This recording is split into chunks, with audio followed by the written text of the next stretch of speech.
Hello students, welcome to exam mastermind. आज हम लोग कवर करेंगे बेसिक जो टर्म्स है उसको कंटिन्यू करेंगे। बहुत सारे टर्म्स हैं अकाउंटिंग में, तो आज हम लोग पढ़ेंगे स्टॉक्स एंड इन्वेंट्रीज। ठीक है, तो पहले हम लोग जान लेते हैं इन्वेंट्रीज क्या होते हैं। इन्वेंट्री एक वाइडर टर्म है जिसमें स्टॉक भी इंक्लूड होता है। Inventory is a wider term that also include stocks. इस इन्वेंट्री में आपके सब कुछ आ जाते हैं, रॉ मटेरियल, ठीक है, फिनिश्ड गुड्स या फिर सेमी फिनिश्ड गुड।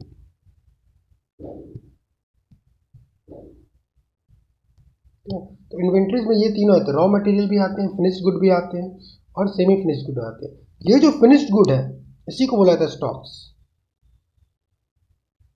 क्योंकि ये फिनिश्ड गुड को ही हम लोग रीसेल कर सकते हैं या बेच सकते हैं। एग्जाम्पल से समझाता हूँ।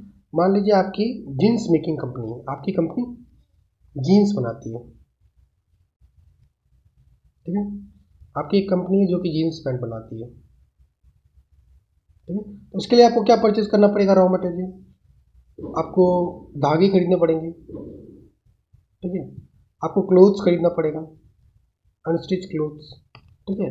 आपको डाइज खरीदना पड़ेगा।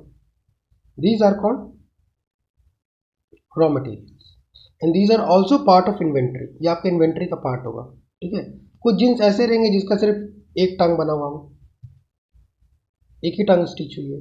कुछ जीन्स ऐसे रहेंगे जिसका सब कुछ स्टिच हो चुका है, पॉकेट स्टिच नहीं हुए हैं, ठीक है। तो these are called semi finished goods. ये अभी कंप्लीट नहीं हुआ है, अभी इसको आप बेच नहीं सकते, ठीक है।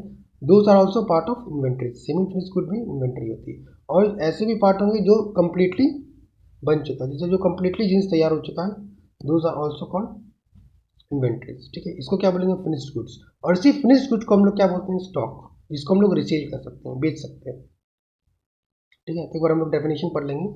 Stocks refers to the value of goods which are purchased for reselling and which are lying unsold at the end of the accounting period। वो ऐसा चीज़ है जिसको हम लोग बेच सके और जो बिक गया है और जो बचा हुआ स्टॉक है, ऑल दोज आर स्टॉक्स, ठीक है। अकाउंटिंग पीरियड में मान लो आपने 100 जींस बनाए हैं, ठीक है, 80 जींस ही बिका है, ठीक है, और 20 जींस बचा हुआ है, तो वो 20 जींस जो बचा हुआ है, दोज आर कॉल्ड स्टॉक्स, ठीक है। जो अभी बिके नहीं है, जो बिक गए हैं वो तो चले गए, वो आपके स्टॉक में नहीं है, ठीक है।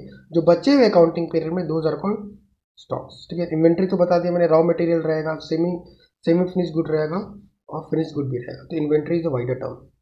Now bill receivables. Bill receivables भी मैंने आपको पिछले लेक्चर्स में कवर कर दिया था, क्विकली इस लेक्चर में भी कवर कर देता हूँ। बिल रिसीवेबल्स क्या होते हैं?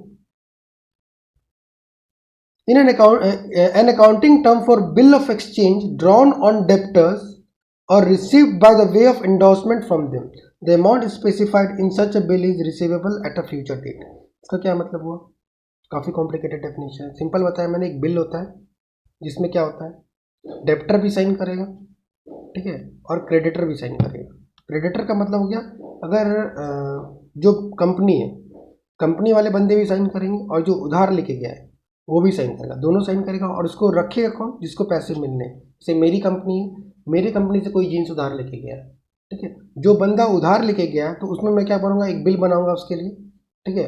वो बंदा इस बिल में साइन करेगा, मैं भी साइन करूंगा, अमाउंट स्पेसिफाई करूंगा। मान लो 4000 का जीन्स है, तो 4000 रुपये मुझे तुमसे लेने हैं। This is called bill receivable.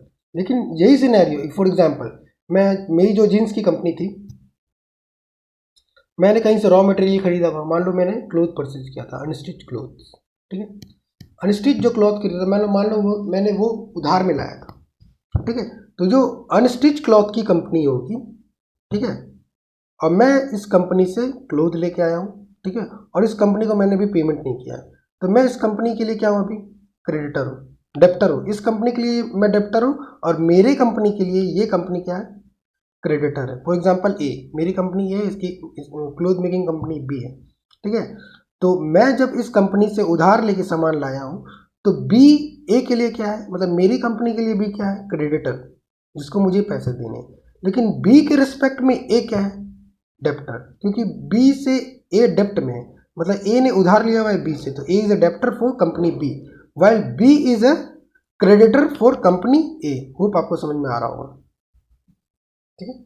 हाँ, तो जब मैं इस कंपनी से, कंपनी बी, मेरी कंपनी ए जब कंपनी बी से क्लोथ उधार में लाती है और मैंने इसको पेमेंट नहीं किया है, तो बी कंपनी क्या करेगी, एक बिल बनाएगी, ठीक है, जिसमें मेरा साइन लेगी, वो खुद साइन करेगी, अमाउंट स्पेसिफाई करेगी कि इतना, मान लो 10,000 का मैंने सामान लिया, अमाउंट स्पेसिफाई कर देगी बिल में कि 10,000 मुझे लेने हैं, किससे, ए कंपनी से लेने हैं, ठीक है। और क्या करेगी, और फ्यूचर डेट भी मेंशन होगा कि इस तारीख को ए ने प्रॉमिस किया है कि मुझे पैसे वापस दे देंगे। इस केस में भी देखो, बी को ए से पैसे लेने हैं, तो बिल किसके पास रहेगा, बिल का पोजीशन किसके पास रहेगा, बी के पास, ठीक है। थोड़ा कॉम्प्लिकेटेड है, ध्यान से सुनिएगा तो समझ में आ जाएगा, नहीं समझ में आ रहा तो एक बार लेक्चर रिपीट कर लीजिएगा, आपको समझ में आ जाना चाहिए।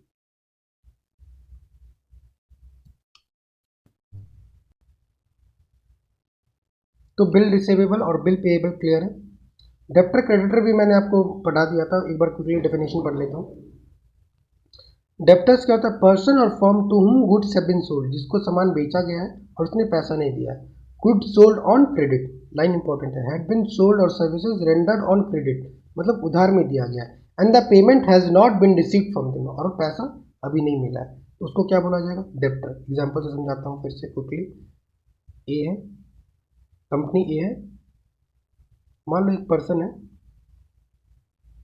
विनोद,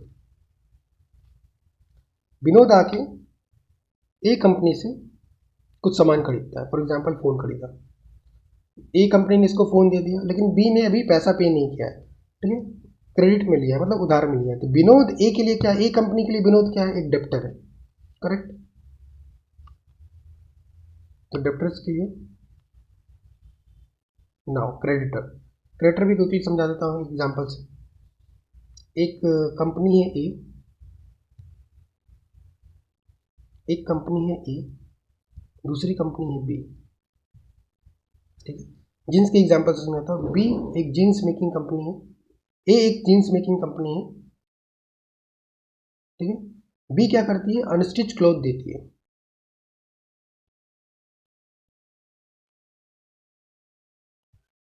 ठीक है। जब मेरे को जीन्स बनाना है, ए कंपनी को जीन्स बनाना है, तो मैं बी के पास गया, मैंने बोला मुझे 100 मीटर कपड़े दे दो, मुझे जीन्स बनाने हैं, ठीक है, मैं तुम्हें पैसे बाद में दूंगा, ठीक है। मतलब ए ने बी से उधार लिया, ठीक है। तो जब मेरी कंपनी ने दूसरी कंपनी से उधार लिया, तो ये जो बी है, ए के लिए क्या है, बी ए के लिए है क्रेडिटर, मतलब मुझे जिसको पैसे देने हैं, मेरी कंपनी है, मुझे जिसको पैसे देने हैं, दैट इज क्रेडिटर, तो B is a creditor for me.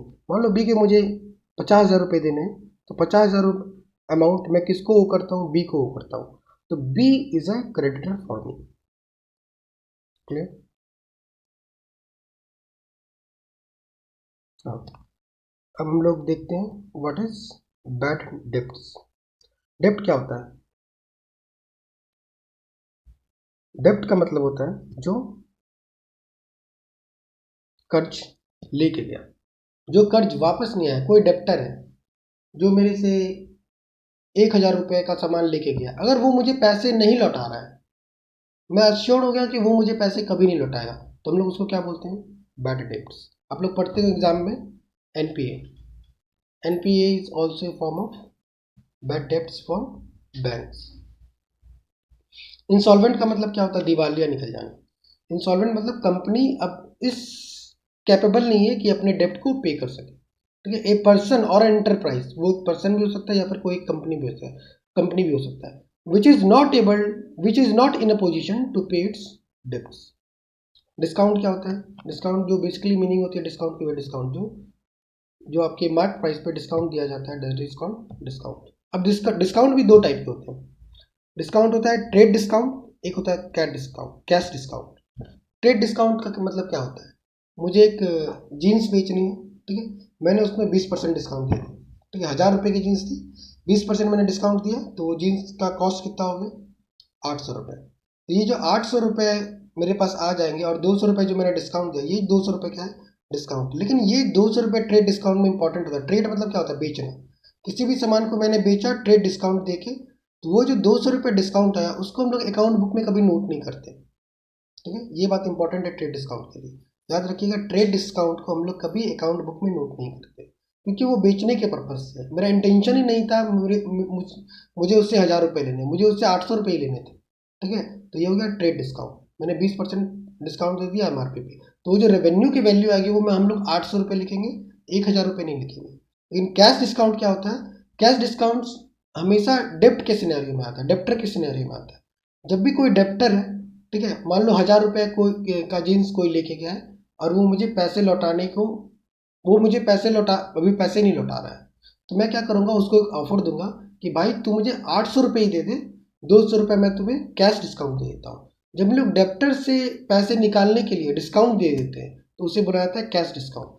For making prompt payment it always recorded in the cash book accounts. तो कैश बुक अकाउंट में हमेशा कैश डिस्काउंट को नोट किया जाता है। ठीक है, क्योंकि हमारा ये इंटेंशन नहीं था कि मुझे इससे 800 रुपये लेने, हमारे शुरू से ही इंटेंशन था इससे 1000 रुपये लेने थे, लेकिन चूंकि ये पैसा नहीं दे रहा था तो मैंने इसे 200 रुपये का डिस्काउंट दे दिया, मैंने अपना 200 रुपये का लॉस खुद ले लिया ताकि मुझे वो पैसे तुरंत आ जाए, फॉर मेकिंग प्रॉम्प्ट पेमेंट। ठीक है, तो ये होता है कैश डिस्काउंट। कैश डिस्काउंट को हमेशा अकाउंट बुक में नोट किया जाता है, वेरी इंपॉर्टेंट।